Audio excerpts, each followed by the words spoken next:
Hello, everybody. I am sitting here with my headset on and I am ready to do business. Haven't done a video in a while. The first thing I wanted to do is to thank our new branch on Patreon here, and her name is Melissa McPherson. I'll be thanking her on the podcast as well as I always do, but I wanted to ask, would all of you send me your Twitter handles if you have them? Because I want to be sure to be able to thank you and to direct specific tweets toward you when things come up, when things are new and fresh and interesting, and simply when I want to say thank you. I would really love that. So if you would go to Patreon and do a couple of things. Make sure that your current street address is correct because, every now and then you earn some goodies. And make sure that I have your email. And if you would, just in a message, send me that Twitter handle, and that way I'll be able to work with you and, send things to you and whatever. It's the more information that I have about you, the more that I can do sort of quickly without having to try and engage you by email. And, that process can be very slow. I also want to thank you all just for being with me. We're almost at the end of what was this? It seems like such a long year, 2019, and I really appreciate it. So this video is, again, a quickie, and it's about incorporating people in ancestry from census records that are pre 1860. Um, that when you look at I'll show you the 1850 here right now. When you look at the record itself, all of the people in the household are listed. But when you go to add somebody, and that's what you do by clicking on View Record, you can only add one person at a time. And so in order to be able to do that, and see, I've added this to Enoch Watley, and this is in preparation for part 2 of John Delane's story. And I'm not going to give anything away except to say that there is a lot of crime involved in John Delane's background, including, don't tell anybody, a murder. There's all kinds of stuff, and it came across my consciousness because it turns out that John Delane's grandnephew found my work on Family Search, and he gave me his data, and we talked on the phone. He's going to be on to do a part 2 episode that's partly going to be about some subsequent research I've done, and partly he's going to be telling family stories about John before John came into my family. And it is unbelievable stuff. Like nobody could come up with this.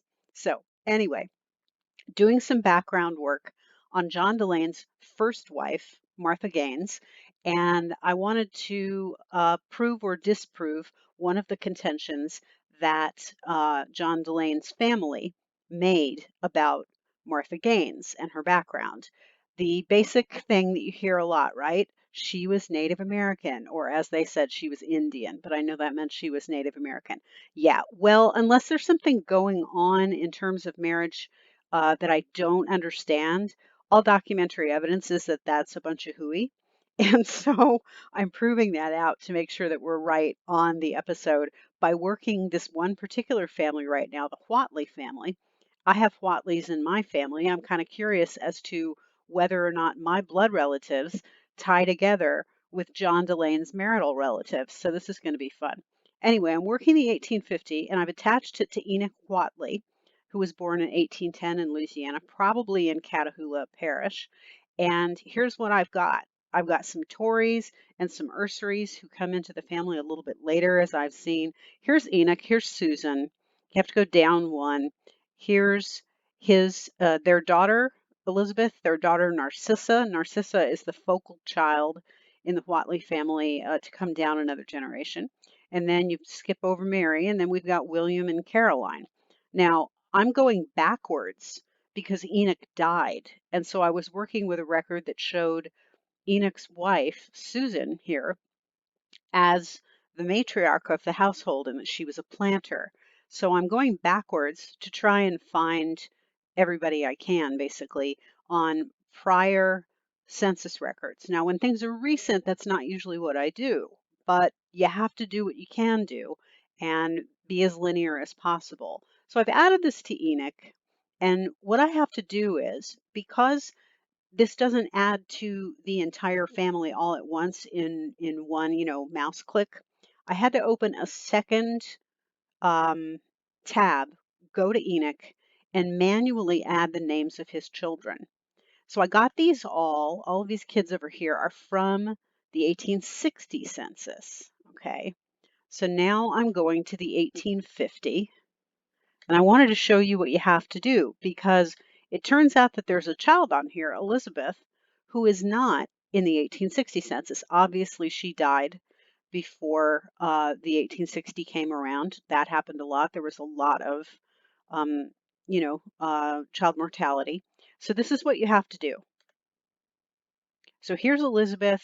She doesn't exist on my tree, and I'm not adding her manually by going over here and adding Elizabeth.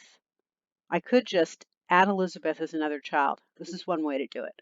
Go to facts, and then here you have the option to add people, and I could add a daughter and give her the name Elizabeth, and then add the record to her. That's one way to do it, but I want to show you the long way as well, because sometimes it's useful. I don't know. Sometimes you're in the middle of stuff and you don't want to go to two tabs and whatever. Sometimes if you're working on your phone, you don't have space to go to a second tab or anything like that. So here's what I do. I'm saving it to someone in my tree, and I know full well she doesn't exist, so I'm going add this to a new person.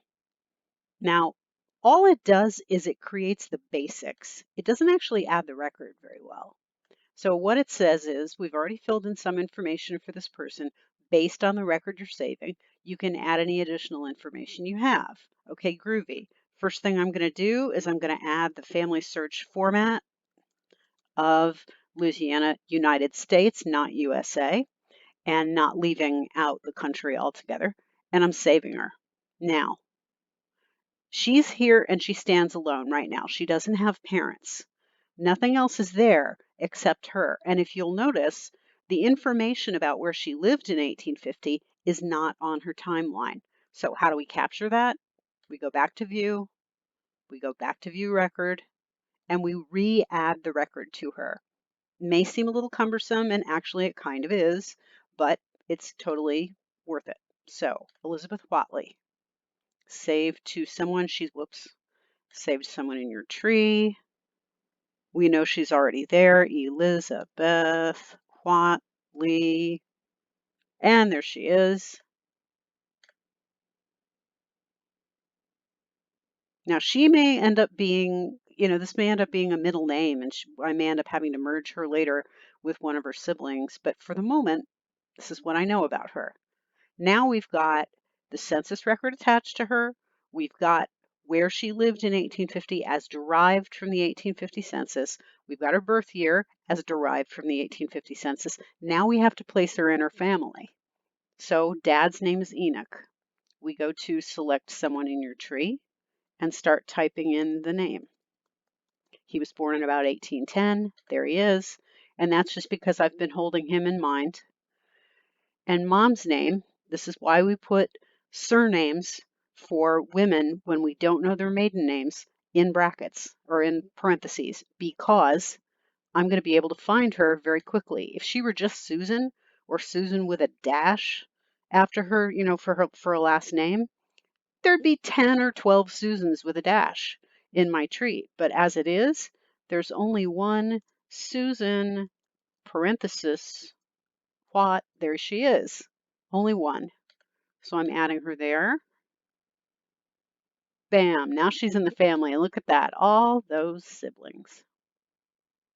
Okay, so there's Elizabeth added. I just wanted you to see that.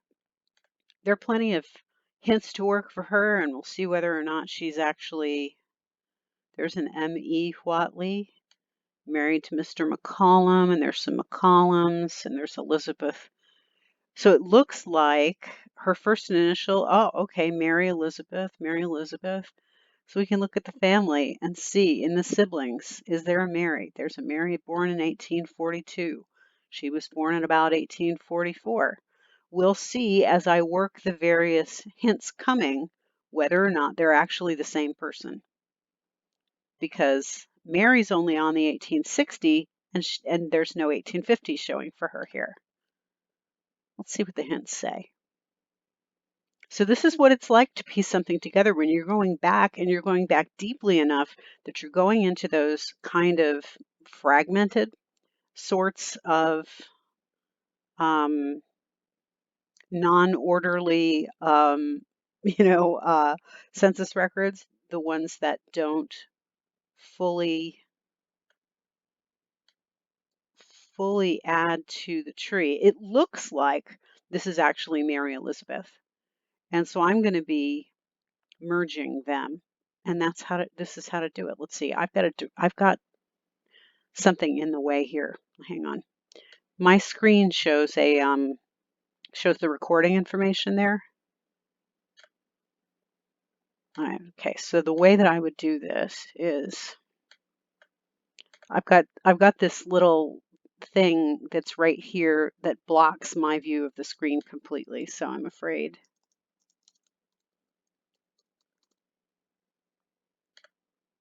There we go. So now what we do is we merge duplicate.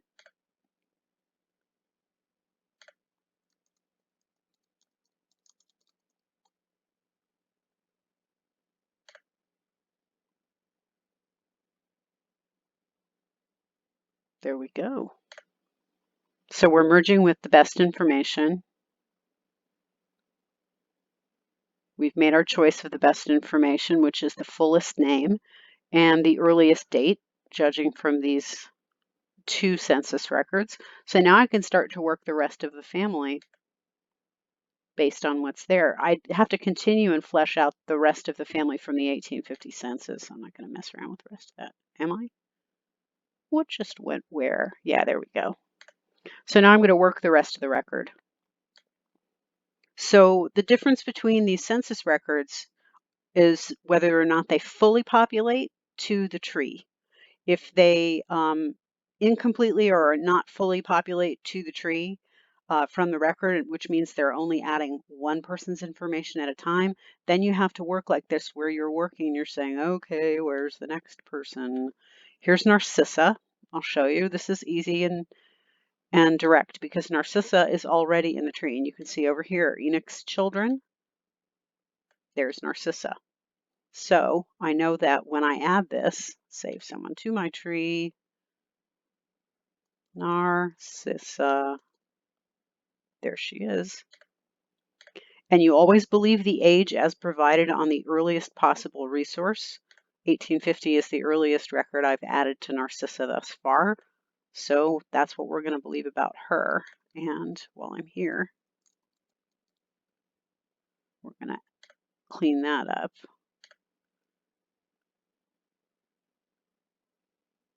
And creek, there you go. So I'm going to keep working 1850, and this is going to help to flesh out the family, and we'll see how far back I can get. I'm also going to see whether or not there are any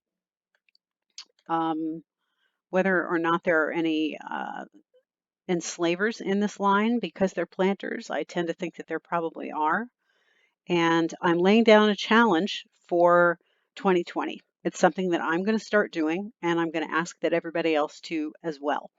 If you have any enslavers in your family, and you know it, don't clap your hands, blog about it. What I'm going to be doing on my blog, which so far has really only been posts containing episodes of the podcast, what I'm going to be doing is making posts about ancestors, just one at a time, and enslaver.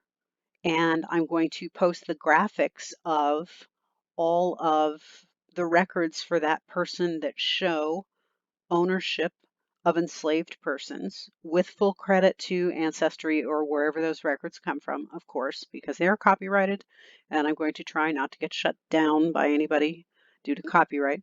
And I'm going to provide those names and locations and everything that I possibly can about each one of those enslavers, male and female both, whether it's just the wife who owned people going into a marriage, or it's a couple who owned people together.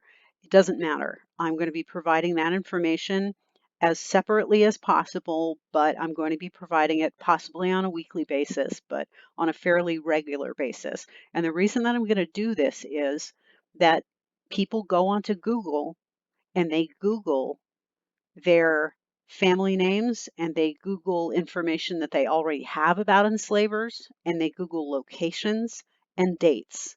So when African American researchers are looking for information that leads to their families enslavers and possibly to records that mention their enslaved ancestors, what do we do about it?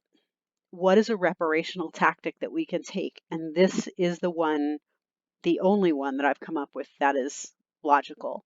So I'm asking everybody, if you don't already have one, create a free blog, WordPress. You can create a free blog on WordPress. It's super easy. You can do it on Wix, whatever. You can use whatever, template, whatever service you want to, but you can create a free blog and you can add that information. You can also put it out there on Instagram. You can put it on Twitter. You can put it wherever you can think of that actually, makes a difference. You can create a Facebook page for others that is, my enslaved or my enslaving ancestors, and you can put posts there and people will find them. But I think that it's time, 2020 is the time to really put it together and get more information out there. And I admit I've been bad about it because I've been so busy working trees for other people. Now I need to start working on getting my own trees information out there.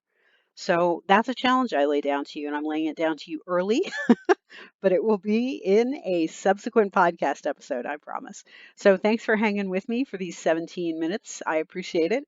And you have a great day, night, evening, morning, whatever it is. Bye.